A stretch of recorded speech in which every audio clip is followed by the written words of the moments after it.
Join us for another fantastic 40k flashback. This is a look back nearly 10 years to Apocalypse Reloaded. Spacky bits.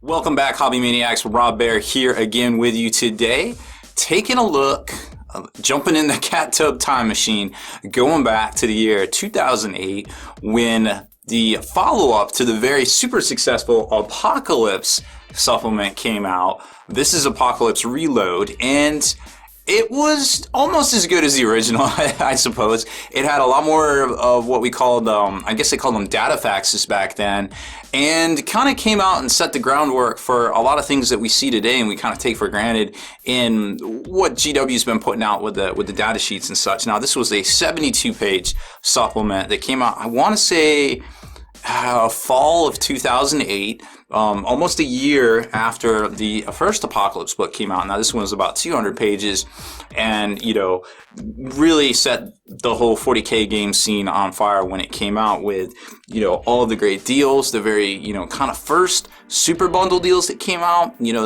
Some of you probably remember that ginormous Space Marine chapter that came out and just all sorts of things. And Apocalypse Reload kind of continued that when they offered the same, almost nearly the same stuff a year later, as a matter of fact. So it was pretty cool to see. It was still a very exciting time in the hobby for everyone, I imagine. Now, this book here dealt with a lot of the factions that we know today. Now, there isn't 20 factions back then like there is today, but they hit on a lot of the big ones here, of course. So we went from Guard, Space Marines, Orcs, Tyranids, Tau, Eldar, Necrons, Chaos, and Demons. Now remember, Tau was only about 5 years old back in 2008. Actually, a little bit more. It was 2001 they came out. But still, they're relatively new in terms of, 40k years, I suppose. And there was, the one thing I really liked about this book is they had, I guess we'll call them data sheets, but I think they were called data faxes back then, for custom stuff, which we're starting to see now more in 2017 with Games Workshop coming out with, rules for everything. Every figure gets a data sheet. Even conversions on the site get a data sheet. So it's pretty cool to see. So the Tower of Skulls had a data sheet. The Nurgle Plague Tower had a data sheet. Now you probably remember in this book there was that Nurgle Plague Reaper had a data sheet. Those are all conversions. They weren't stuff that Games Workshop offered in, kit form, which was really cool. Eventually, the Terminus Ultra became a kit, so there is a data sheet for that. Of course, there is a data sheet for it today in 7th edition play. And they're going to notice that there's a lot of stuff that looks eerily familiar as well, right? So this is kind of the first time we started seeing, along with the Apocalypse book, them bundling things together and putting units within units and kind of making the baby steps towards the formations that we know today. And then, of course, they had the extra Apocalypse Command upgrade sprue and all sorts of different things. So each one of these, I'm not going to go through them all, but I'm just going to kind of flip through and kind of show you a few things here and there, because some of them were kind of lame and some of them were cool. Like, of course, when the Stormlord came out as a variant, now this was the second kit that released. The Baneblade kit came out, and then this kit came out with, of course, the Stormlord and the Shadow Sword variant and all the other ones that come on that. This was kind of a big deal because, it was just like nobody had ever seen anything like this before, and it was really neat. Nowadays, it works a little different, of course. You can embark a bunch of dudes, jump dudes off, it's open talk, etc., etc. It cannot move, and it gets to fire extra. It wasn't quite the same back then, but it did have very similar weapons, like all the power to the weapons. Commander can order all power from the reactor to be diverted to the main weapons. If it does not move, it may fire its Vulcan Mega Bolter twice in the shooting phase at the same target or at different ones. So there's still kind of similar rules here and there. Now remember, things were a little bit different as far as, I don't know if the transport capacity is 40, but let's see. Did it have structure? It did have structure points. So now structure points are roughly 3 hull points per structure point these days. Kind of seems what it's going for. Now here's the precursor to formations, like I was saying, but these had a points cost plus the models, which is what we're starting to see in Age of Sigmar too, if you factor in the General's Handbook or the app and things. So there's a bunch of these in here.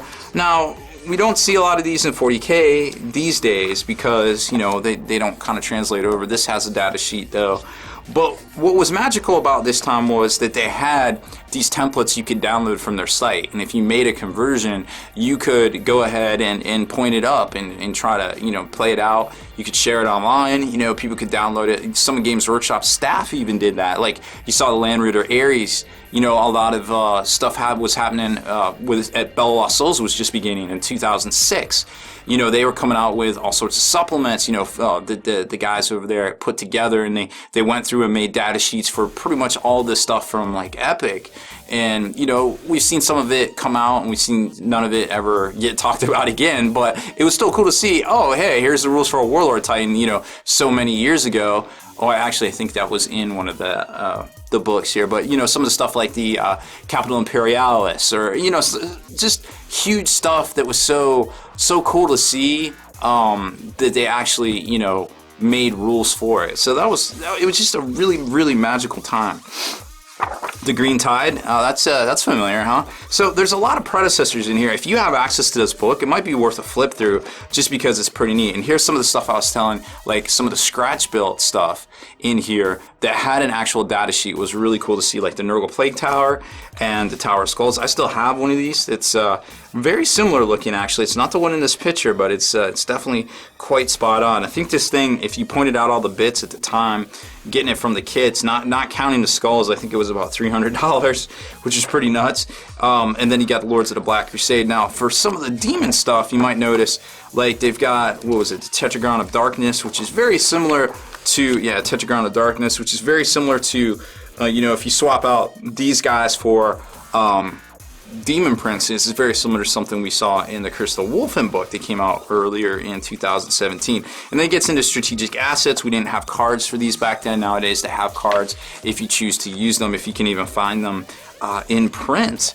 But, you know, basically, Apocalypse is basically turned into Unbound for 7th edition. Like, you don't really need an additional rule set. It all just kind of works, which is good and bad in a lot of ways. And then there's a couple of scenarios in here where they just give you a battle report of kind of all the stuff that's happening. I was looking for the big fold out. So they did this like 3-tiered kind of a battle report.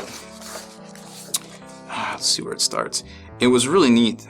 Here it is, at the gates of Bloodspire Hive. So they are fighting it in space with this killer cruiser, but also down here on the ground. So there would be like preliminary bombardments and them shooting down and things, and it would affect this table here. And then this is the forces, the order of battle, and then it got into, you know, the actual battle report itself, the play-by-plays and all that stuff. And then it went to the back here, and they showed the guys playing on the other table. Of course, Phil Kelly right there. So it was really cool. Robin credits, looks like. So lots of stuff. This was a really neat time. And then, of course, a whole converted Nurgle army there by Phil Dunn. I think he's still with GW. I haven't seen any of his stuff in a while either.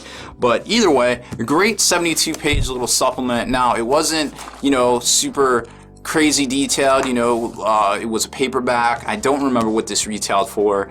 I would say it's somewhere around $30 back in the day. I'm sure you can get them cheaper on eBay if you really want to take a look at it. Truth be told, if you're going to get this, you might as well pick up the old Apocalypse book and have a look through it. You could probably find those at a deep discount all over the place these days. But this was a really exciting time because it was a supplement, basically a follow-up supplement, you know, like a part 2, and we really haven't seen that. I mean, even with the Curse of the Wolfen, we haven't seen a part 2 yet, you know, like, so we're kind of waiting out there to see how the wind blows, but the wind was blowing good back there in 2008, and we got a lot of cool stuff out of it. So, you know, share your memories of the old days of Apocalypse, you know, seeing those templates for the first time, whatever it may be, some of the specific data sheets you played, some of your favorite units in the comments below, because this is just a really exciting time, and I can't wait to get back to that here in, hopefully, 2017, the way GW seems to be going, right? Deleted scenes, bonus content, and all the interviews and post-game wrap-up videos can be located in the Hall of Veterans on thelongwar.net. Visit thelongwar.net today and try a week completely free with no strings attached. That's not all. Thelongwar.net is also your hobby resource for exclusive early access with an ad-free experience to all your favorite videos. Members of the Hall of Veterans gain early exclusive access to multiple hobby videos,